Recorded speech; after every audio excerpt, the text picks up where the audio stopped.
Hey friends, it's Pastor Dan Curlin here with your daily devotion for this Wednesday as we look at, again, Daniel, the second chapter, verses 31 through 49. If you haven't had a chance to read the scripture, pause the video. Down there in the description is the scripture. Whenever you get finished reading it, come back and hear my thoughts on it. Today we get our first real look at the apocalyptic literature part of the book of Daniel. Now, apocalyptic literature is a special kind of writing. We find it in our Holy Bible, in particular the book of Revelation and in the book of Daniel. This style of writing often lends itself to have visions and dreams. There's a lot of symbolism, and very often what is said in these books needs to be interpreted. So Daniel, at this time, he reveals to the king what his dream was. And he shares with the king this image of the statue made from many types of metals and materials. And after Nebuchadnezzar is told about the content of his dream, Daniel begins to explain the things in the dream. And I'm going to be looking at my notes here a lot because there's a lot that needs to be said about this, and I want to make sure I don't get anything messed up for you all today. And so Daniel's interpretation begins with the golden head of the statue. And the golden head, he says, represents King Nebuchadnezzar and all of King Nebuchadnezzar's dominion. Next on the statue comes the chest and arms, and these are made of silver. And this represents the next kingdom that will come after the kingdom that Nebuchadnezzar currently has. It's the kingdom that will be established after Nebuchadnezzar's reign. And as silver is inferior to gold as a metal, so will this next kingdom be inferior to Nebuchadnezzar's kingdom. This kingdom, it turns out, will last over 200 years, and it's going to be established by the Medes and the Persians, who conquer Babylon in the year 539 BC. Next up comes the stomach and the thighs, and these are made of bronze and even lesser metal. And these represent the next kingdom that comes in the chain of succession. It comes after the Medo-Persian kingdom.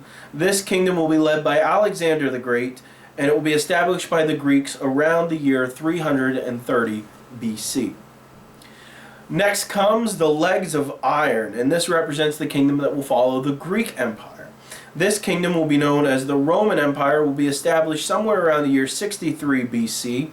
It's represented by iron because iron is the strongest of all these metals that we see. It symbolizes that Rome will be a strong empire, stronger than any of the ones that have come before it. There's also this possibility that the two legs represent this eventual split of the Roman Empire into the Eastern Empire that's centered around Constantinople and called the Byzantine Empire, and the regular Western Roman Empire centered around the city of Rome. Finally, we come to the feet and the toes, and the feet and the toes are made of iron and clay mixed together. It's this conglomeration, and it represents a kingdom that I believe is yet to come, even in our future. I believe this is going to be a kind of revived Roman Empire, which makes sense whenever you look at the fact that it's made of iron and clay mixed together. I think this is going to be a revived Roman Empire in the end times, led by the Antichrist, and the iron and the clay represent that this will be a strong yet a fragile kingdom, very volatile kingdom.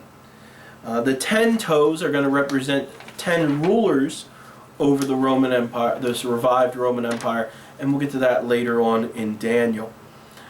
But finally, as Daniel is revealing all this and explaining it to the king, he also talks about another kingdom that's not represented in the statue.